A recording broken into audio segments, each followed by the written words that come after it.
കേന്ദ്രം അർഹമായ എന്തെങ്കിലും തടഞ്ഞു വെച്ചിരിക്കുന്നു എന്നുണ്ടെങ്കിൽ നിങ്ങളുടെ എംപിമാരോട് പാർലമെന്റിൽ അത് ഉന്നയിക്കാൻ പറയാ. ഇല്ലാന്നുണ്ടെങ്കിൽ സിറ്റിംഗിൽ ലക്ഷങ്ങളും കോടികളും കൊടുത്ത് നിങ്ങൾ സുപ്രീം കോടതി പോയിട്ടുണ്ടല്ലോ, കപിൽ സിബൽ അവിടെ ചെന്ന് നിന്നിട്ട് ഞങ്ങളെ കടമെടുക്കാൻ അനുവദിക്കുന്നില്ല സാർ എന്ന് പറയുന്നതല്ലാതെ ഞങ്ങൾക്ക് അർഹമായ അതേ ഇന്ന കാര്യങ്ങൾ ഞങ്ങൾക്ക് കിട്ടാനുള്ള നടപടി സ്വീകരിക്കണമെന്ന് പറഞ്ഞിട്ടുണ്ടോ?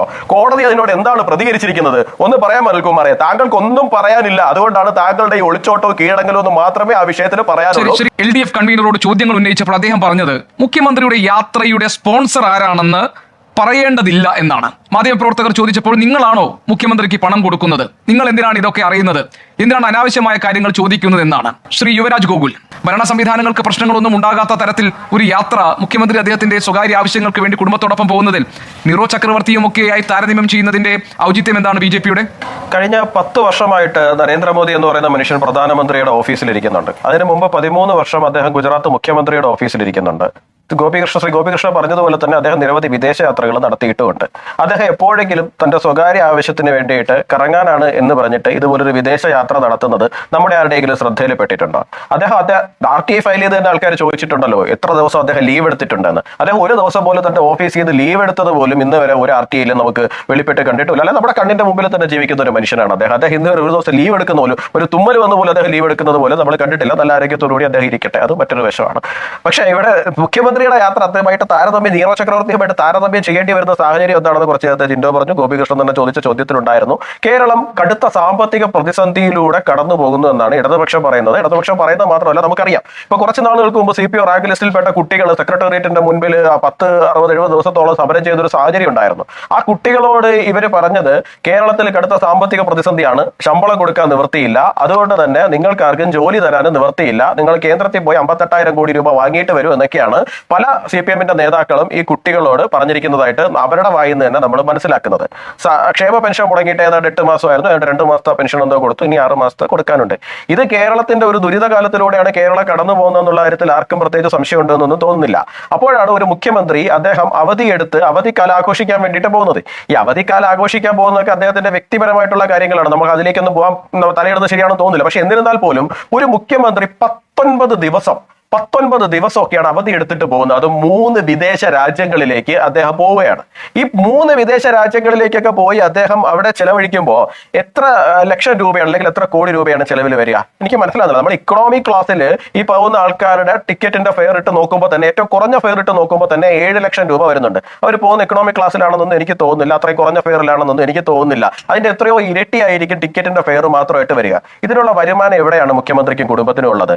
ഒരു മുഖ്യമന്ത്രി മാത്രമല്ല പോകുന്നത്, മറ്റൊരു മന്ത്രിയും കൂടെയാണ് അവർ കൊണ്ടുപോകുന്നത്. അപ്പൊ 2 മന്ത്രിമാർ, സംസ്ഥാനത്തെ 2 മന്ത്രിമാര് 19 ദിവസം അവധിയൊക്കെ എടുത്ത് 3 വിദേശ രാജ്യങ്ങളിൽ ഉല്ലാസയാത്രയ്ക്ക്, സുഖവാസത്തിന് പോവുകയാണ്. ഇത് കേരളത്തിൽ കേട്ടുകേൾവിയുള്ള കാര്യമാണോ? ഇത്രയും ദിവസത്തേക്ക് ഇപ്പൊ ചികിത്സയ്ക്ക് പോകുന്നു, നമുക്ക് മനസ്സിലാക്കാം. ഒരു വ്യക്തിക്ക് അസുഖം വന്നു, ആ വ്യക്തിക്ക് ചികിത്സിക്കണം, മികച്ച ചികിത്സ കിട്ടുന്ന ഒരു സ്ഥലം ഇതാണ്, അവിടേക്ക് പോകുന്നു, നമുക്ക് മനസ്സിലാക്കാം. 19, 30, 50 ദിവസം ലീവ് എടുക്കുകയാണെങ്കിൽ നമുക്ക് മനസ്സിലാക്കാം. ഇത് ഉല്ലാസയാത്രയ്ക്ക് വേണ്ടിയിട്ട്, കറങ്ങാൻ വേണ്ടിയിട്ട് ഇങ്ങനെ പോകുന്ന ഒരു കേട്ടുകേൾവി നമ്മുടെ ഈ രാജ്യത്ത് എവിടെയാണ് നമ്മൾ കണ്ടിട്ടുള്ളത്?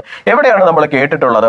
കമ്മ്യൂണിസ്റ്റുകാരെന്ന് അവകാശപ്പെടുന്നവര് ഞങ്ങൾ ലളിത ജീവിതം അല്ലല്ല. ഒറ്റ കാര്യം കൂടി പറഞ്ഞിട്ട് ഗോപികൃഷ്ണൻ, ഞാൻ ഈ ചൂടിന്റെ കാര്യം പറഞ്ഞുകൊണ്ട് ഞാൻ പറയുകയാണ്. നമ്മുടെ ഗോവിന്ദ മാസ്റ്റർ പറഞ്ഞത് തന്നെ സൂര്യൻ ആണ്, മുഖ്യമന്ത്രി എന്ന് പറയുന്നത് പിണറായി വിജയൻ എന്ന് പറയുന്നത് സൂര്യനാണ് എന്നുള്ളതാണ്. അപ്പൊ എന്തായാലും 2 സൂര്യൻ ഇവിടെ കത്തി നിൽക്കുന്നതിന്റെ ചൂടായിരിക്കും കേരളത്തിൽ ഉഷ്ണതരംഗമായിട്ട് അടിച്ചുകൊണ്ടിരിക്കുന്നത്. ഒരു സൂര്യൻ ഇപ്പൊ എന്തായാലും 19 ദിവസത്തേക്ക് ലീവ് എടുത്ത് പോയതുകൊണ്ട് കേരളത്തിൽ കുറച്ച് ചൂട് കുറയും എന്ന് നമുക്ക് പ്രതീക്ഷിക്കാം. അതിന് അദ്ദേഹത്തോട് നന്ദിയും പറയും. ഏതാണ്ട് 1 കൊല്ലക്കാലമായി ദീർഘമായ ഒരു പ്രവർത്തനങ്ങളുടെ തിരക്കിലായിരുന്നു മുഖ്യമന്ത്രി.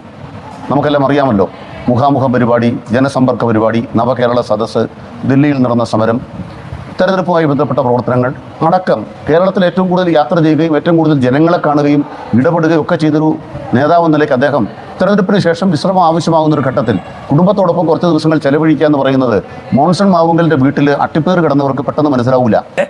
ഇത് സ്പോൺസേഡ് യാത്രയാണോ എന്നുള്ള കാര്യത്തിൽ എനിക്ക് അങ്ങനെ പറയാൻ അറിയില്ല. കാരണം ഭാര്യയുടെ പെൻഷൻ കാശ് കൊണ്ട് കോടിക്കണക്കിന് രൂപയുടെ IT കമ്പനി തുടങ്ങാൻ ശേഷിയുള്ള ഒരു കുടുംബത്തിലെ ഒരു കുടുംബനാഥൻ എന്നുള്ള നിലയ്ക്ക് അദ്ദേഹത്തിന് സ്പോൺസർമാരുടെ സഹായം ആവശ്യമുണ്ടോ എന്ന് അറിയില്ല. ഇനി അനിൽകുമാർ പറഞ്ഞൊരു കാര്യമുണ്ട്, അദ്ദേഹം നടത്തിയ കുറെ പ്രവർത്തനങ്ങൾ, മുഖാമുഖം, ഇദ്ദേഹത്തിന്റെ മുഖം കണ്ടിട്ടുള്ള എത്ര ആളുകൾക്ക് ഗുണം കിട്ടിയിട്ടുണ്ടെന്ന് കൂടി നിങ്ങളൊന്ന് ചോദിക്കണം.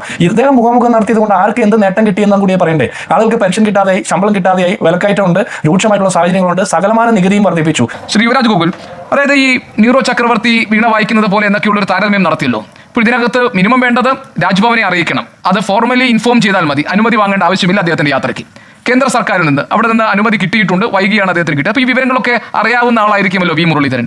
എന്നിട്ടും മുഖ്യമന്ത്രി അദ്ദേഹത്തിന്റെ സ്വകാര്യ ആവശ്യത്തിന് വേണ്ടി കുടുംബത്തോടൊപ്പമുള്ള യാത്രയെ നീറോ ചക്രവർത്തിയായി അവതരിപ്പിച്ച് അതിനെ ഒരു രാഷ്ട്രീയ വിഷയമാക്കി മാറ്റാനൊക്കെയുള്ള ശ്രമങ്ങൾ ഉണ്ടായി എന്നതാണ് അനിൽകുമാറിന്റെ മറുപടിയിൽ കണ്ടത്. അല്ല, അദ്ദേഹം സ്വകാര്യ യാത്രയ്ക്ക് പോകുന്ന സമയത്ത് അദ്ദേഹം ഒഫീഷ്യലി പോവുകയാണെന്നുണ്ടെങ്കിൽ തീർച്ചയായിട്ടും ഇന്ത്യ ഗവൺമെന്റിന് അനുമതി നിഷേധിക്കുന്നതിനോ അനുമതി കൊടുക്കുന്നതിനോ അതിനകത്തൊരു ഔചിത്യമുണ്ട്.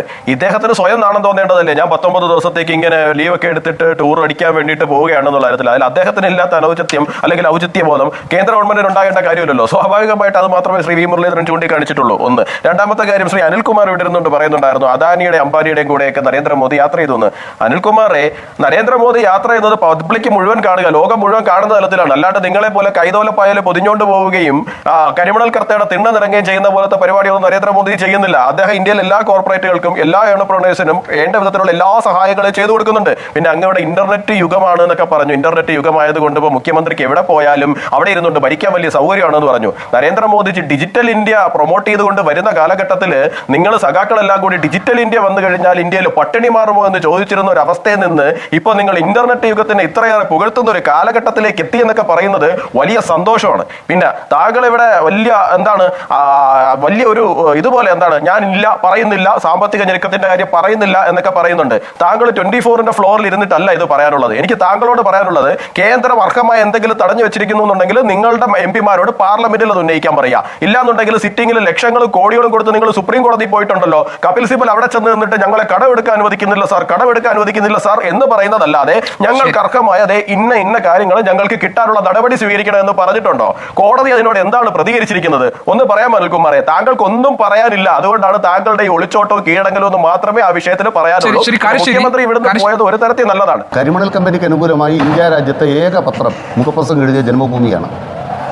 ആ കർത്താവിന്റെ കമ്പനിക്കെതിരായിട്ടുള്ള ലേഖനം വിടുവേല ചെയ്തത് ബ്രിട്ടീഷുകാർക്കായിരുന്നല്ലോ. ആ പൈസ കൊണ്ടാണല്ലോ ദേശാഭിമാനി ലേഖനം എഴുതിയിട്ടില്ല. ദേശാഭിമാനി ലേഖനം എഴുതിയത് ശ്രീ അനിൽകുമാർ, താങ്കളുടെ സമയമാണ്. താങ്കളുടെ സമയമാണ് ശ്രീ അനിൽകുമാർ. അപ്പൊ അദ്ദേഹത്തിന്റെ മൈക്ക് ഓഫ് ചെയ്യ അദ്ദേഹത്തിന്റെ. താങ്കളുടെ സമയമാണ് ശ്രീ അനിൽകുമാർ. അപ്പൊ അദ്ദേഹത്തിന്റെ മൈക്ക് ഓഫ് ചെയ്യ അദ്ദേഹത്തിന്റെ. ഞാൻ പറയുന്നത് ആളുകൾ പറയട്ടെ. അല്ല, ഞാൻ എന്റെ പോയിന്റാണ് പറഞ്ഞത്. ഞാൻ എന്റെ പോയിന്റ് കൃത്യമായിട്ട് പറയുകയാണ്. ഞാൻ പറഞ്ഞപ്പോൾ തെറ്റായിട്ട് ഇടപെട്ടപ്പോൾ അവരെ വിലക്കുന്നില്ല ഗോപികൃഷ്ണൻ ഏകപക്ഷീയത കാണിച്ചു ഈ ചർച്ചയിൽ. അത് തന്നെയാണ് തർക്കം. ഞാൻ നിങ്ങളെന്താ പറഞ്ഞത്? അത് ഈ ചർച്ചയുടെ വിഷയമല്ല. അല്ലല്ല, നിങ്ങൾ കാണിച്ച തെറ്റാണ് ഞാൻ ആദ്യം പറയുന്നത്. ഞാൻ സംസാരിച്ച് മറുപടി പറയുമ്പോൾ ഈ ചർച്ചയുടെ വിഷയമല്ല നിങ്ങൾ പറയുക. അവർ എക്സാലോജിക്ക് പറയുക. എക്സാലോജിക്ക് പറഞ്ഞ് ഞങ്ങൾ അങ്ങ് ഒലിച്ചു പോവോ? അതെ. അതുകൊണ്ട് ഗോപികൃഷ്ണൻ, ഈ ചർച്ചയ്ക്ക് ഒരു മര്യാദയില്ല. ഞാൻ അവസാനിപ്പിച്ചു. നിങ്ങൾ ഇടപെടുന്നുമില്ല. നിങ്ങളുടെ അന്തസ്സില്ലായ്മയാണ് ഈ കാണിക്കുന്നത് ഇപ്പോൾ. കാരണം എനിക്ക് പറയുമ്പോൾ എല്ലാവർക്കും കൂടെ ഇടപെടാം. ഞാൻ നിർത്തി.